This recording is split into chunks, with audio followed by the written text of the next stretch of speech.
program this week, we're going to be talking about the latest in drainage pipes and why the new style is a lot better than the old style. We're also going to be looking at running a small contracting business in the countryside and what it needs to do to make it really work well. What people are talking about this week is the fact that Alliance have dug in as far as their head office is concerned, and they're staying in Invercargill, but they have contracted the space a wee bit. Dairy farmers apparently are starting to bail out of the industry, and they're starting to go into such things as horticulture. We'll be talking to Jim Grayson shortly about horticulture. There's a call for a total ban, a blanket ban on Russian athletes at the Summer Olympics, but they've got around that. They're going to be taking sleeping bags. China's playing hardball as far as their exports to New Zealand is concerned because they're being accused of dumping steel. I just thought it would have been a case of we've got too much steel, let's drop the price and let people enjoy it. Huranui Dam project is having to raise a whole lot of money before they can get started, and a lack of people is starting to be a problem as far as dairy farming is concerned. They're putting the advertisements out for staff and no one's applying. But in just a moment, we're going to be talking horticulture with Jim Grayson.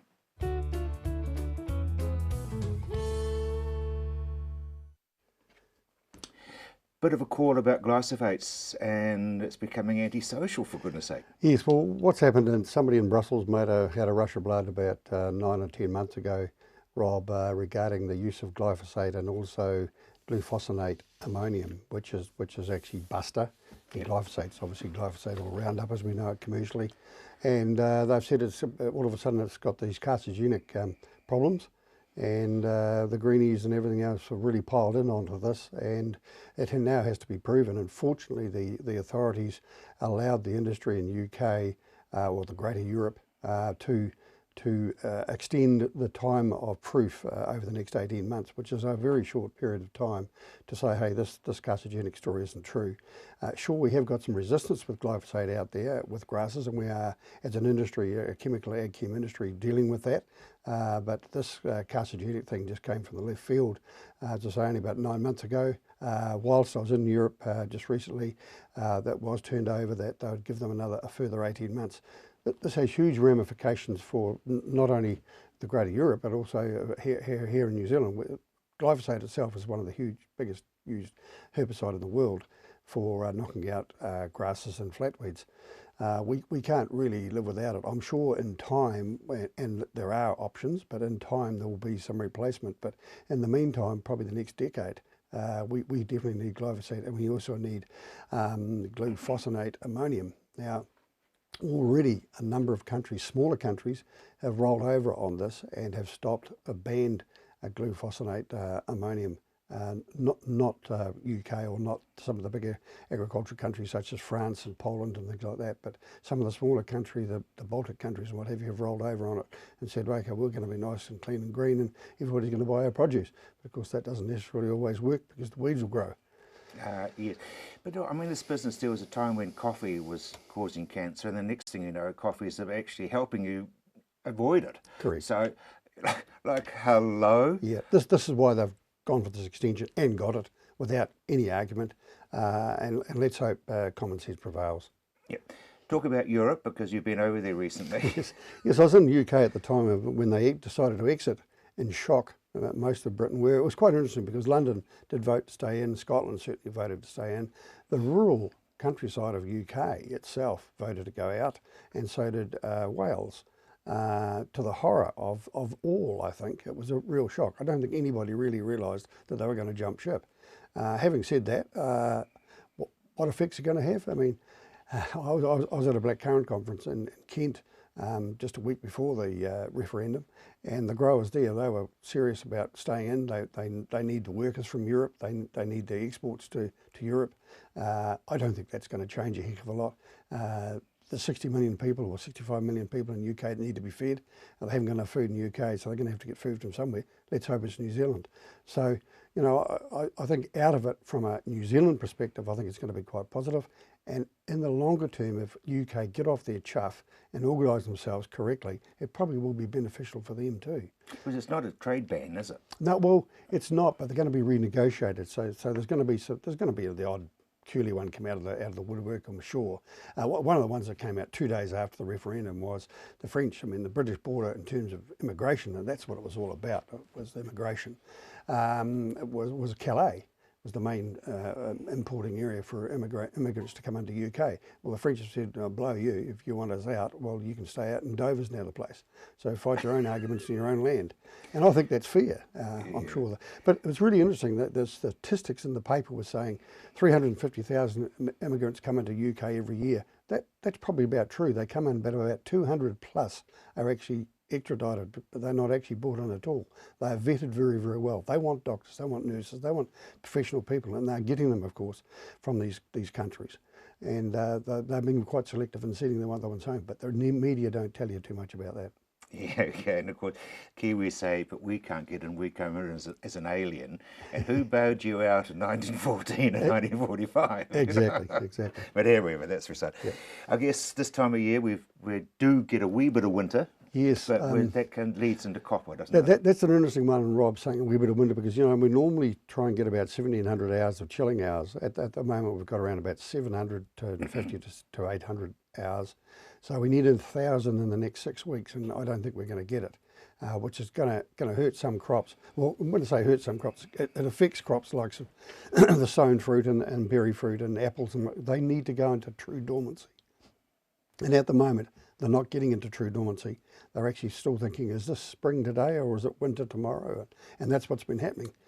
So anyway, besides that, the leaves are now falling off, and it's time to put coppers on to clean up any trash that's around on the trees and also on the ground. And I do wish to encourage growers, whether they be orchardists or or grape growers, whatever, clean their ground underneath, because those leaves have got disease on them, a bit of leaf spot and things like that, and they don't break down very well. So when you actually apply your copper, one of the best things to do is to add a little bit of nitrogen to it, so by the way of calcium nitrate or something like that in the tank. That helps to break it down, but it's also best to sweep that trash away when you're mulching up and cleaning up your prunings. So get rid of it that way also. Some people use livestock, don't they? Yes, they do. They use the livestock to clean up the weeds around, but the livestock won't eat the dead matter. So you're better to actually sweep it up, get it mulched, and when it breaks down, the livestock can carry on and eat it without any problem at all. So you really want some real cold weather between now and spring? We certainly do. We need a succession of sequential frosts would be good. Snow, I dare say, for the ski fields, but when we've got snow, we get frost afterwards. So let's hope it does snow. I mean, today again is predicted to be nor'west, so that the snow will disappear rather than gather up. So it's a funny old interesting time. Talking to the English growers and talking to the European growers, we are mirroring their last winter. They didn't have any winter until about the first few days of January, and then they had a real winter for all of January. So maybe we'll get that through the better part of July and August. Jim, thank you very much indeed.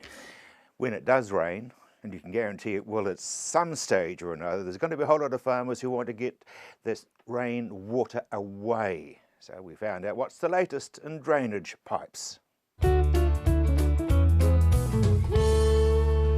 Phil, you've gone very green as far as your drainage pipes are concerned.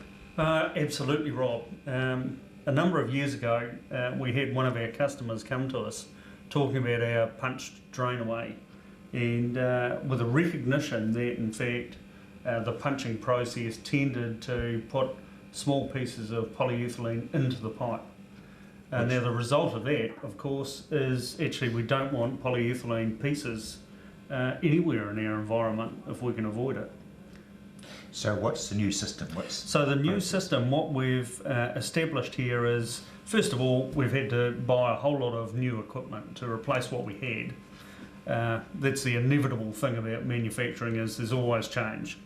But what we've done in this case is that we've got a very wide slot in the drainage pipe. And what the slot is created by is by a knife that cuts the material out. So you don't end up with the polyethylene pieces actually dropping into the pipeline. So what that means practically is that when you've installed the product, in fact, all of the stuff that's coming out of the pipeline will be water, or it will be whatever you've used to backfill, etc. Strength? Has it still got the same strength? Absolutely. We've prided ourselves on this product for many years that an average man can stand on it as they would a normal installation. You're not going to stop farmers standing on it? No, not really. The theory says you need to put backfill and all. In an agricultural sense, nobody ever finds backfill like that. So the reality is, actually, it gets parent material applied around the product. So what we want to do is make this as stiff as possible, but we also want to make it cost effective. So we had to buy a machine that's faster, and of course we've got a machine that lays the material down much more accurately than we've been able to in the past. And what that means in a practical sense is the wall, which is taking the majority of the load here, is as thick as we can make it practically, which of course the material's got to expand and blow up into the corrugations of a former. So that's actually a much harder process than rolls off my tongue anyway. You're going to have a situation where people are going to be running tractors over it because they don't know where these lines are. Absolutely. And I mean, typically you need to bury it deep enough that that's not an issue, and you need to consider that in a drained field. You want to think about where the water is actually coming from, and you want to think about the grade that you're applying it to. In that, you want to have a minimum of 1 in 100 fall, so that when the water flows in here, it will actually continue down the pipeline. That's really important to get the right result. And obviously the higher the grade, the faster that water is going to flow down that pipeline. What sort of soils are you using this in? Basically, when you look at areas that are quite wet, typically they'll be glade soils, they'll be everything from clay through to peats. And of course we really want to protect the material so that the water can actually flow through there. So you have to have some thought about how you actually lay that out. Because you're just describing clay, for example, it's going to stick to that. Yeah, correct. And we want to try and avoid actually sealing this off. It's important to actually enable the soil matrix to pass the water through into the pipeline. So we need to give that some thought. And that comes back to backfilling and the laying, which I guess is vitally important. It is absolutely so. And, we think about it from a municipal point of view. You'll see that they dig big trenches and they backfill it with screened gravel and they encase it in pea shingle and stuff like that. But that's the ideal world. The ideal world, yeah. It doesn't seem to happen when you're 100 kilometres away from the nearest city which has those sorts of resources available. So in an agricultural sense, often this is backfilled with the parent material that you've removed. So people, when they're backfilling that, will be doing a lot of manual work. Often those pieces of land are heavy and they can't take a lot of load on them when this is being installed. So heavy machinery and lots of this drainage doesn't necessarily go together. And you thought that a drainage pipe was just a drainage pipe. There's a lot more to it than meets the eye. Very shortly we're going to be talking about things for seed force wise.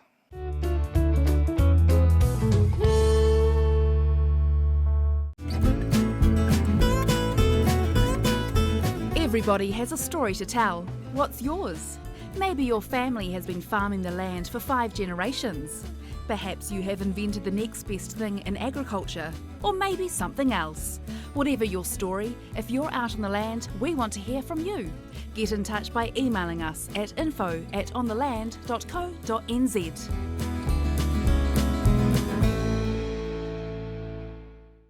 You know that saying, content is king? Well, in today's mixed media world, it's true. You need video, audio, photos and more for social media, for marketing, for communications, sales and for advertising. And you need this at a price that works with your budgets. Well, that's what we do.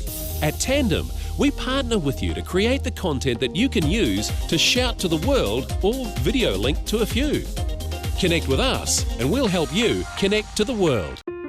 We're living on a planet facing almost insurmountable challenges. Challenges we have to face sooner rather than later. The world needs our energy. She needs our ideas, our passion.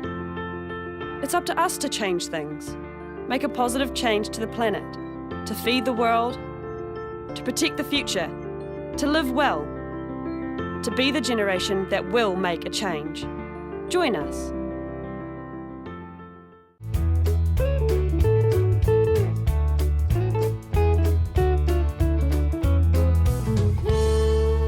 Well, I was going to talk about winter, but we haven't really had one. Well, as Jim was saying, just previous speaker, I mean, it's been such a mild winter, it's unbelievable. I mean, it's been fantastic from two perspectives. One, the feed utilisation has been superb, Rob. I mean, there is no excuses for feed wastage in conditions like we've had. And I think probably for the livestock perspective, being warmer, the animals will maintain condition better. So there are some pluses, but of course the negative is, have we had the amount of rain to recharge the aquifers? And probably the answer is no. So, you know, yet if you listen to the long-term forecasters, they are telling us that to expect a wet spring and a wet summer. Now that follows the Northern Hemisphere, which they've had in the last 12 months. So maybe there's some hope yet. Maybe we don't need it all now, but we'll get it through the next 6 months. Yeah, well, let's hope so. Still a busy time, though, for people in winter. Very much so. You know, spring's approaching fast, to be honest. Another 4 weeks and people will be only saying, gee whiz, soil temperatures are lifting, we've got to start thinking about planting. So now's the time to do a number of things. One, first of all, do your planning for your winter feed budget for 12 months out. And secondly, to do your planning for your spring planting of some specific crops, things like some lucerne, which is really a spring planted program, or variety I mean, and that's a spring planting program that you've got to get yourself sorted out for. So that's a combination of liming, getting your pH right, and then effectively making sure you've got seed bed consolidation ready to go in that critical period of sort of late October, early November. In the winter feed sort of area, I mean, a lot of crops will have finished now or be finishing, so therefore they're becoming available for replanting either, and in some areas, certainly from probably South Canterbury to the bottom of the South Island, they'll be looking at spring planting with pastures. So permanent pasture sow down happens in the spring down there. So a lot of that will be ex-green feed crops. So there's a lot of options out there. There's obviously your ryegrass, you've got other species that you can try. One of the things that we've been finding is our dear friend Coxford, and you know Coxford, Rob, it's been the bane of a lot of people's lives for a long period of time, but it's clumpy Coxford has been the bane really of people's starting lives. to show its benefits in these drier areas.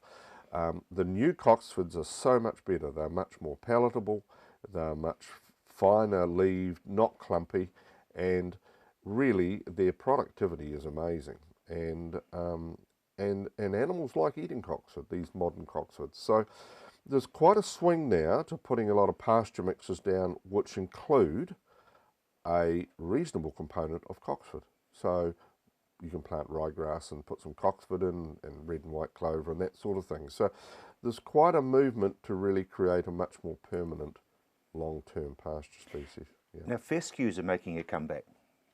Fescues are really, really sort of a specialist pasture, but one that's obviously going to tolerate drought, going to tolerate much better the grass scrub and some of the real problems that we have. But it's, again, requires specialist conditions to plant it. So needs a fine firm seed bed, can be planted quite successfully in the spring, you know, the main thing with fescue is it will be slower establishing than ryegrass. So you've just got to be prepared to sort of ease back on it a little bit rather than rush straight into it. Because we're looking at calving and lambing lumen. Yep. And yes, and well, carving's probably underway now. In terms of lambing, I think certainly in Canterbury, the lambing percentages have been pretty good, the scanning percentages. In some parts of the lower North Island, the facial eczema's had an effect and lowered lambing percentage potentially by 10-20%. So whatever you get on the ground, for goodness sake, you've got to feed it and you've got to finish it, because while product prices are not looking to have a lot of upside necessarily, they're going to be reasonably stable. So you've got to maximise what you've got and turn, you know, that lamb into a jolly good finished product. A lot of people going into Lucerne. We're seeing a lot of inquiry for Lucerne. In fact, it's interesting in the statistics, Rob, that we do within the industry now some annual statistics in terms of how much seed of different categories is sold. And in the case of Lucerne, I think in the last 3 to 4 years, we've almost seen a doubling of the amount of Lucerne seed that's sold on an annual basis. So a lot of interest, people obviously using it as a pure swarter and a component of a pasture, and really that's what they should be focusing on. And Lucerne seed supply is okay, so there's reasonably good seed supply.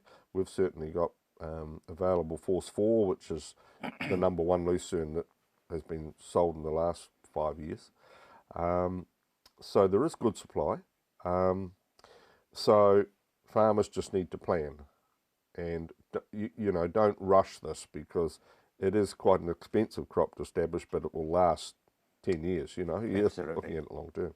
And it's gold if you're wanting to make those small bales, very briefly. Small bales, useful for silage, useful also as a finishing feed. So it's got a lot of versatility around Exactly. it. Well, Yeah. thank you very much indeed. And speaking of versatility, of course, Lincoln University is very, very versatile about their information. We're going out there in just a moment. Tourists, can we handle what's coming as far as numbers are concerned? Well, I think we can, but what we need to do is we need to be much more adroit at managing it. And so I suppose for the rural communities, the traditional idea of an export is you might go down to the wharf and you might see bales of wool being loaded onto ship. You see apples. We see a lot of raw timber without many jobs attached to them being exported. But in the case of tourism, what's actually being exported is great experiences. And the really tricky part of it is that the tourist actually comes into the country, comes into the towns and the cities and the rural environment, and wanders around and consumes the product there. So the real secret of managing tourism is actually managing the physical presence of tourists in the production plant. Are we doing it well or not? No, we've got some, I think with the rapid growth we've had in the last little while, some pretty significant gaps have appeared, and we see that because tourism is great at revitalising communities. I suppose every other business draws money to the centre, so cities get bigger. Auckland continues to grow. Christchurch is important because it has got it's got a port on one side and an airport on the other. But tourism pushes the money, pushes the spending out to rural areas, but it also takes the people out. And what happens is that we now have the situation which areas which have small rating bases are actually having increasing costs to meet the tourists. And we see that happening in the case of freedom camping, for example, where some of the provision can be quite simple. It might mean fresh drinking water, good dumping stations, a little solar shower, but we haven't provided those. And the problem is that those places, again, with the small rating bases, are not well equipped to do that. But in the national chain of itineraries, then it's the small places. Every link of the chain is important to holding up that sort of 100% New Zealand pure experience. Should we change things and go perhaps a wee bit more niche? No, I don't. It depends what you mean by niche. There is Or luxury, probably. Well, there is only one sort of metric that really counts to me, and we were very fortunate doing some research on this a few years ago, and that is the question of yield. And in other words, we do this to add value. We do it to add value to our economy, and to add value sort of socially and environmentally. And so, number one, we have got to move away from concentrating just on numbers, because I think there may, in the long run, be more people who want to visit New Zealand than we can really accommodate. We're not at that point now. The second one is that yield is not revenue. So if you had someone coming in a helicopter and going to one or two places to play golf, then maybe drinking French champagne, well, we've got imported helicopters, imported fuel, and flying over the rural communities that are probably looking for support. Some of the work that's been done show that sort of at the other end of that spectrum, the backpackers stay twice as long, spend more than twice the amount of money, but they don't spend it on accommodation, but they spend it on local attractions. They spend it on local wine, craft wine, local cheese. For example, the retrofitted cheese factory in Kaikoura is there partly because of the tourist trade. And so when you say niche, to me niche means actually, can we develop a lens on this that talks about yield delivered at the community level in New Zealand? And it may not be golf. And it may not be expenditure, but it actually has to be, how does this fit in with our plans as New Zealanders for the sector? So what can the farmers do? Perhaps open a paddock up for the Freedom campers? I suspect only if they want quite a few problems. I mean, I think years ago, Mike Moore, when he was Minister of Tourism, he had this wonderful storyline, and he used to say, you know, the very best way to export a lamb chop was with a tourist. And so this links back to the idea of food and wine tourism. It links back to really strong links between the agricultural community and the agricultural sector and the visitor sector. But in his patter, he was saying that, you know, rather than selling a sort of a chop as part of a sort of side of lamb, here you can take it into a restaurant, you employ someone to cook it, you put some seasoning with it, you get a personable young man or woman to serve it, you add local vegetables, and as they're about to eat it, you say, hey, would you like a Pinot Noir to go with that? So the tourist has paid maximum value added, hopefully maybe left a tip, employed a few people, and provided all the transport themselves. So the best way for the agricultural sector is to link into that and to add value into those supply chains. So really we're talking about the farming industry and the tourist industry linking hands. Yes, we are, and there have been some discussions over the years. I mean, the unifying brand of 100% pure has meant that farmers, you know, if you're going to sell yogurt and cheese on the world market, you can't really have cows wandering down the roads and fouling them. You can't have slinky lambs outside the farm gate. You probably need them inside behind the hedge. So they do need to work together. They share an enormous amount of infrastructure, but at the same time, there are many rural communities now which are partially dependent on the flow of tourists. I mean, Geraldine down the road from here, you can see the tourism economy there. You can see Barker's wines and foodstuffs. You can see the ice cream store. You can see the local pub and the trade that goes through the place.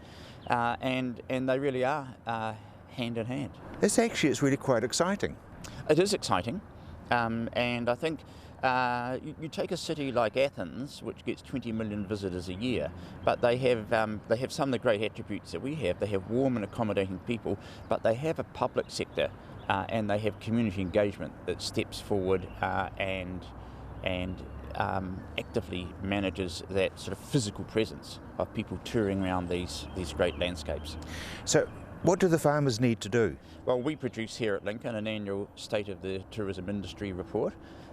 Most local authorities invest in tourism, usually through, it seems as though it's mostly promotion, but they also have outreach sort of programs, Christchurch Canterbury Tourism, Banks Peninsula Tourism Association, right throughout the country. People have events days and information series. I think they do need to step forward into that, and I think they need to understand that the travelling public are just here to have a good time, and in providing people with great experiences, whether they're on-farm experiences or whether they are great food and wine great farmers markets, those sorts of things, they will go away as great advocates for the place. But it's a sector that's growing, 5% of GDP, and yeah, I would encourage farmers to step forward and engage with the sector. Well, apart from stepping forward, what about farmers and accommodation? Yeah, look, I tell you, one thing that's fascinating is the whole growth of the B&B sector in New Zealand. I was at the New Zealand B&B Association conference in Nelson just recently, and I'm certainly watching the Airbnb phenomena very closely. And I think that there are a group of people who are becoming much less interested, I suppose, in the quantity of travel, but much more interested in the quality of it. They want to engage with locals, and New Zealanders are great hosts. And if you set out even from here down Lincoln Road and over to Akaroa, there's hardly a farm now which doesn't have a shingle at its gate offering a room or a cottage for people to stay. And I think that's a very great way of actually telling the New Zealand lifestyle, giving people exposure to the sorts of environments where their protein or their carbohydrates come from, and I think it aligns very nicely with the sort of way New Zealand has positioned itself in the world. Now, the trick of that is that it's very hard to draw people off the main road. So if you're on a state highway, it's pretty good. If you actually have to get your GPS out and start driving down gravel roads, it's a bit trickier. But I think there is a great opportunity for many people to be part of that direct engagement with the sector. I think that's the bandwagon that you should be climbing onto, but if you want to know all about the accounting ramifications, we've got Kerry next.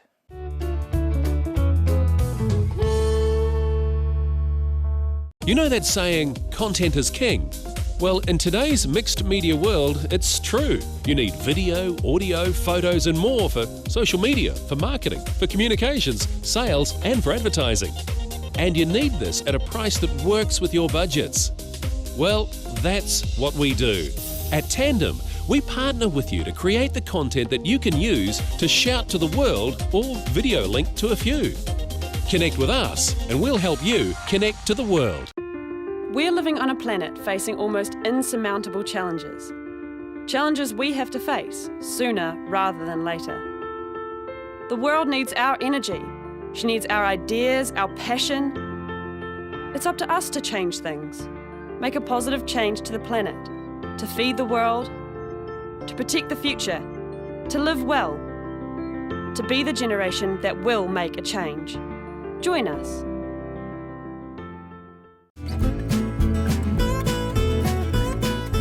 Everybody has a story to tell. What's yours? Maybe your family has been farming the land for 5 generations. Perhaps you have invented the next best thing in agriculture, or maybe something else. Whatever your story, if you're out on the land, we want to hear from you. Get in touch by emailing us at info@ontheland.co.nz.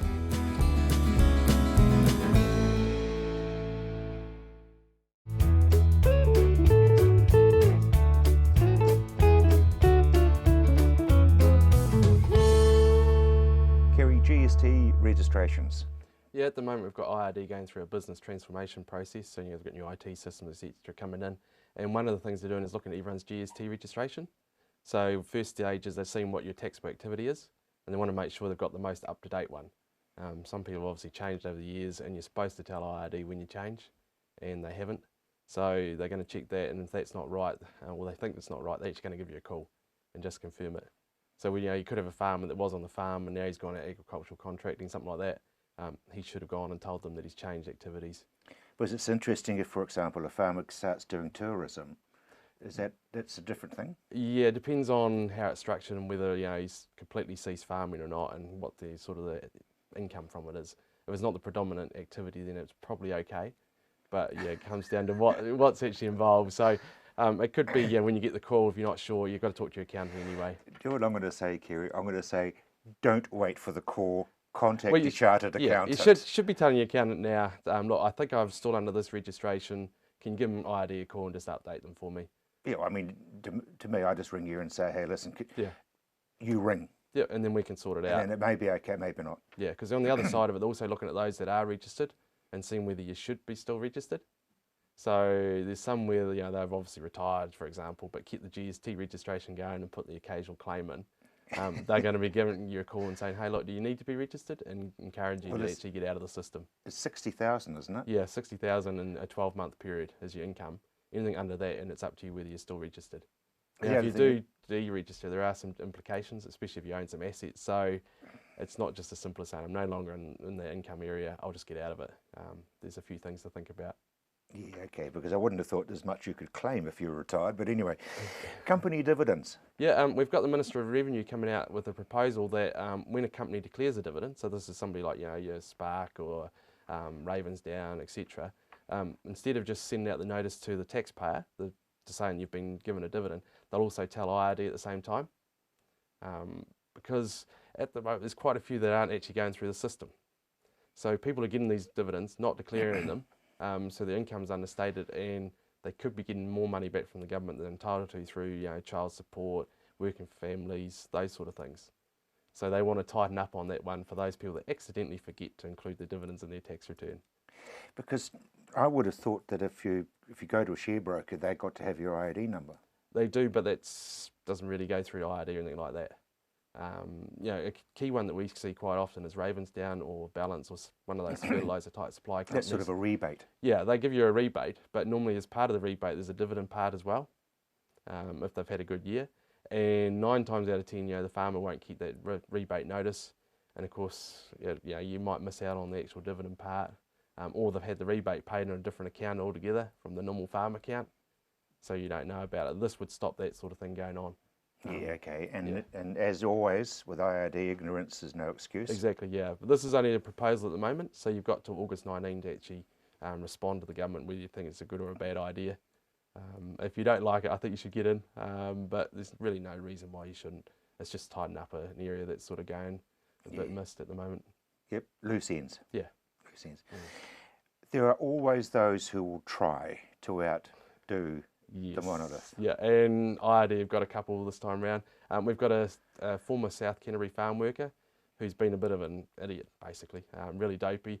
He set up a fictional share milking business, filed 11 GST returns for cows, farm implements and feed, tried to claim 250,000 back from IRD. Now, IRD sort of got a bit of a wind of this. They'd already refunded 70-odd thousand to him, and at that point they stopped and launched an investigation and withheld the other 170-odd thousand. They talked to him during the investigation, met with him, etc., and he went as far as actually giving them fictional tax invoices and bank statements saying that he'd paid. So he created all this himself, and basically he hadn't done anything at all. He was just trying to get money from the government that he knew he couldn't get, but was hopeful that he could pull the wool over IRD's eyes. They obviously could see that it was far from the truth, and he got sentenced to home detention. Home detention? Yeah, I think he got, was it about 10, 11 months, something like that. I thought he would have been dining on the Queen, actually, but anyway. Well, it should have been treated far more seriously, given the fact that he created false documents. And you've got another one as well. Yeah, another one where they didn't pay their income tax and GST, and again she's been sentenced to home detention, 10 months. She basically, same sort of scenario, earned the income this time, but only declared part of it in an investigation IRD and tried to hide the rest. They found it, and when they added up all her bank statements, and in the end she had to plead guilty to the fact she did earn all this income and never declared the GST, even though she actually charged her customers. So it was even worse for her from that point of view. She charged the GST but never actually did anything about it with IRD. I'm serious, Kerry. Why would anybody think that they can get away with it? They just think that IRD aren't clever enough. They're a small player in a big sea sort of thing, but the IRD systems are right onto it. They know exactly what's going on. They're keeping record of what's happening, who's coming and going. It could be also that one of these might have been caught in another investigation elsewhere. They've gone, oh, okay, well, who's this person doing this? Matched it up, and well, we haven't got that in our system, and come after you. Because I'm assuming that if for example, Tandem Studios pay me, that Tandem Studios gets checked by IRD, and they say, well, okay, that payment there went to Rob Cope-Williams. We'll go and look at Rob. Yes, the system will then look up and see whether you've put in your return. It's simple as that. It's smart enough to track it all the way through. And it could only be $200. Yeah, it can be, yeah. It's small amounts, but it's there to capture. So, yeah, okay. In other words, chartered accountants and honesty. Yes, Indeed, thank you very much indeed. Now, so if you are running some sort of a business, there's your answer. Chartered accountants and, of course, honesty. Let's have a look now, though, at a little company that's been launched because the family started to need some machinery and now it's taken off. How did you get into contracting? Well, I left school and then always did the silage and digger work and stuff for our own farm, and then it just sort of escalated. And a few neighbours would ask me, you know, could you come and do my wee bit of silage because the other contractor can't get here, and so then that's how it came into it, and yeah, just carried on from there really. Ah, the family sort of hired you out. Yeah, they did, yeah. So it sort of started off, you're doing it all for the family, and then obviously, you know, time's getting on, the gear gets dearer, and wanted better gear, so we had to try and justify having good gear for the farm. And so we went out and tried to just do a wee bit to help justify having good gear, yeah. So really your whole operation is working with the family property and the family businesses? Oh, definitely, yeah. Like, at the end of the day, we are all family, and we do I do all the farm's silage and digger work. But yeah, like, and if the farm needs me, I'll be out there helping feed the cows, you know, and the weekends and stuff. And then, you know, when I get stuck, which is quite often, Andrew and brother and the old man come and drive a truck or tractor for me when I'm busy, and yeah, we're working real well together, yeah. So no doubt you're pretty good at making silage because you grew up making it. Yeah, oh, definitely, yeah. And, you know, like learning off the dad and grandfather and, you know, all of those guys, you know, over the years is, yeah, that's how I got to where I am and know how they want it, because having their own farm, they told me, you know, we want the best silage you could possibly make. And if you don't do it the best, don't do it at all. And so that's how we got to that, and yeah, that's how it's become, yeah. Now your gear isn't colossal, but I guess that's an advantage. Oh, it definitely is, yes. Like, our gear's not massive out there nowadays, but we have grown since where we started, but we not big like some of the other contractors, because there's a lot of small farms around Rangiora, and they don't have the big paddocks like out there, and so we sort of fit into them nicely, you know, because quite often we'll just go to a wee dairy farm and do, you know, a day's work, just make a wee silage pit and then move on, and being able to fit around them in between their schedules works really well for us, yeah.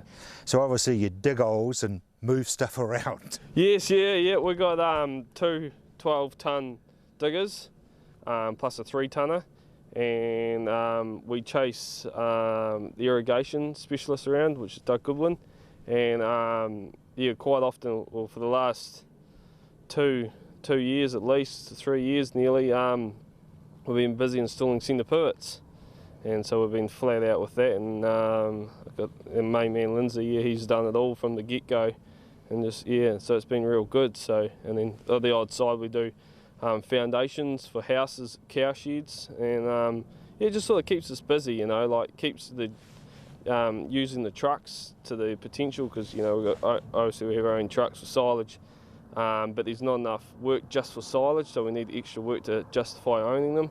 So that's when that sort of comes in, chasing the diggers around, and yeah, it works really well, yeah. You're still a small unit? Yeah, still very, you know, out there we're still quite small. You know, at the moment there's only 3 of us working, but it's good, you know, we're still small, but we can still take on reasonably sized jobs, because I've got a lot of staff I can just call upon one night and they'll be here the next day, so it works in really well, yeah. I was going to ask you about the silage season, because you need a lot of hands when you hit that. Yes, definitely, yeah.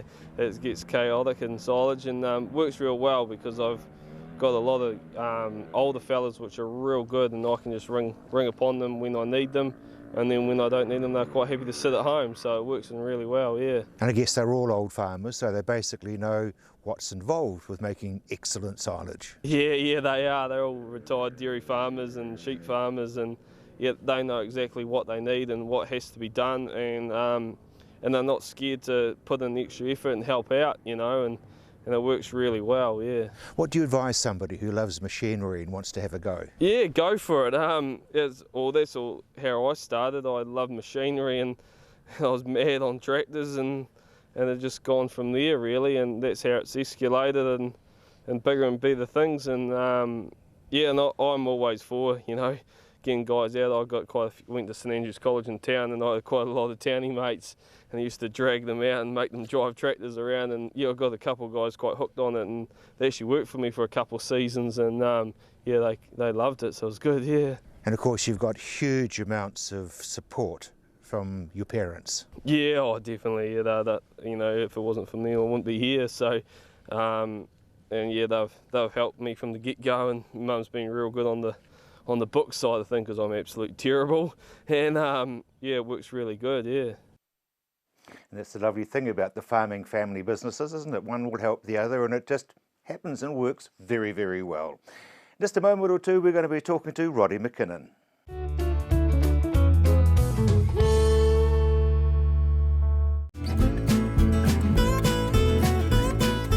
Everybody has a story to tell. What's yours? Maybe your family has been farming the land for 5 generations. Perhaps you have invented the next best thing in agriculture, or maybe something else. Whatever your story, if you're out on the land, we want to hear from you. Get in touch by emailing us at info@ontheland.co.nz.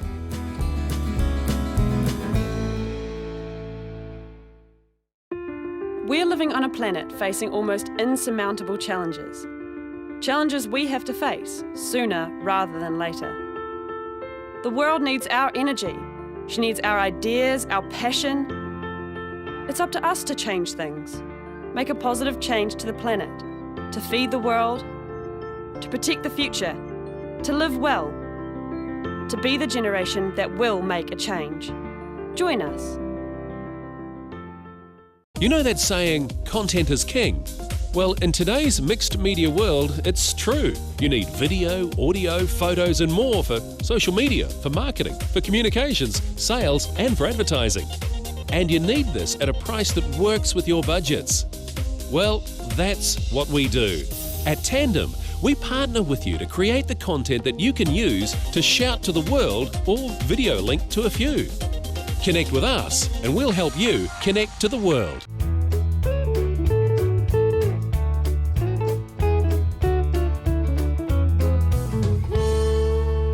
Roddy, a lot of workers in the farming world are coming from overseas. Now that opens problems if one of them has a moment and dies. Yeah, look, we get a lot of international visitors over here, and so first up, from an ACC point of view, if somebody dies in an accident, then there's some support from the government. Yep. If, however, they die of a medical cause, heart attack, old age, whatever the cause may be, if it's not an accident, not deemed to be an accident, then you're on your own, and that has always been the case. And so in New Zealand, we don't have compulsory insurance, whereas you go to the US, you'd be absolutely foolish to travel without full repatriation cover or funeral cover, whatever the case may be, because it's exceedingly expensive. And in fact, many situations, if you are working around the world, they will require you to have a proof of insurance.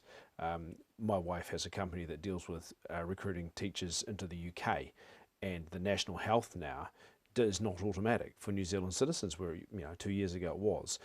Nowadays they have to lay down, they actually essentially have to pay a premium once they arrive. It's about £300, but that is their ticket into the national health system. Now we don't have a similar situation here. So if you're employing, say for example, a situation we've dealt was a Filipino worker into a dairy farm, and they died of natural causes. Yep. The repatriation cost around about $11,000, including some funeral work here as well, but that was because they were going to have a full, proper Catholic funeral in Manila with the family of the deceased person. Now, this particular individual was married to a New Zealander. However, the status of their visa and everything else meant that there was no support from the government, and so it fell, the costs all fell to the family. The good news in this scenario for us and for the family was that they had a proper insurance scheme. They had a life/repatriation cover scheme that they had purchased in the Philippines, because the Philippines sends so many workers around the world, they tend to be on top of it. They're used to do it, and they also know, because there is a cultural imperative to return the deceased to their homeland and to return them as a body as opposed to ashes, that people are. But we've got people coming from the Pacific, we've got people, well, even Australia. It's a lot cheaper to hop on a plane through the front door than it is through the cargo hold. And so if you had somebody living in Australia, the same situation applies. There's no support from the Australian government if you die in Australia and you're working in Australia. Would it be fair to suggest that a lot of these immigrant workers, their families couldn't afford to fly them home? I think if you were to make a generalisation in regards to the Pacific, all of folks that come in from Niue, from Tonga, from Samoa to work the vineyards, to work the fruit picking season, absolutely. They're sending every single dollar they're earning back home to support their families, and a $10,000 bill to repatriate an individual back to the Pacific isn't going to be something easy. And we've dealt with that a number of times where family members have been put under immense stress. The sad thing about it is the cost of a policy at that level, a life policy at that level, is as cheap as chips. We're talking a couple of bucks a day or less, and in some situations it might be $7 or $8 a week. Money that is, less than a net hour's work a week, and that would cover not only their costs of their a funeral director and the repatriation, the airline, etc. here, but would go a long way to also putting some money back into the family coffers, because they've lost obviously a primary earner. They're out here for a reason. So where the government is encouraging people, and they are encouraging, because there's no legislation regarding compulsory insurance at this stage, but where they're encouraging people as employers to take up that role and to source a suitable policy for their employees and offer it as part of a package. Whether they subsidise it or take it out of the wages, that's between the employee and the employer. Yeah, that's a separate contract. That's a separate contract, but it is of, put it this way, I have insurance agents approaching me who want to do collective agreements for my team, for my staff here in New Zealand, and there are collective agreements where a corporate policy, for want of a better term, that covers all employees of an organisation, whether it be a dairy farm, whether it be a fruit growing operation, whether it be a funeral home, those policies are actually very cost effective, and from a business perspective they're tax deductible, they're a benefit to the employee, they help with employee relations, they take a level of worry out, and if they're done right, the chances of them are being claimed are quite low. We know this, but also because the chances of them being claimed are low, the cost of them is quite low. Unlike, say, earthquake insurance or anything like that, which is now obscenely expensive, life insurance is actually falling backwards. So, I mean, basically, broad acre, I guess, but what are people up for if somebody like a Filipino isn't covered? Okay, I think if you got out of it for less than $12,000, then you'd be doing well. But I've had repatriation bills that have pushed $20,000. It all depends on which airlines are flying through which airports. And farmers don't need that as a... Well, no, and I'll give you an example. We had a worker that actually, this was a couple of years ago, had to be repatriated through the Middle East. And there was 38 hours worth of flying, there was 3 different airports, and there was 3 different airlines. The level of the cost, each airline clips that ticket on a per kilo rate. And Singapore Airlines was involved. It was $38 a kilo. The casket alone weighed 160 kilos. Do the math in your head. That was just one leg for Singapore Airlines, and that was from Sydney up to Singapore. And then there was another leg, I can't remember the exact flight, but the point is that if you are coming from the other side of the world, if you are from anywhere on the European side of things, the cost is going to be very, very high. Also, some of the third world countries still require quite extensive embalming work, tin line caskets, hermetically sealed. They've got a lot of regulations. IATA, the International Airline Travel Association, they have quite stringent rules but they vary distinctly on the zones that you're flying to. So if you don't know the answers to these questions, they're very straightforward. Ring a funeral director and find out, because there's nowhere we haven't sent somebody, or within our association, someone will know what the hoops are to be jumped. Oddy, thank you very much indeed. So there you are, that's the Very good idea, and if you want to listen to Roddy's interview or any of the others again, go to our website, of course, which is ontheland.co.nz. I'm Rob Cope-Williams. You've either been watching or you've just missed the program, but I will be back at the same time next week. Until then, bye now.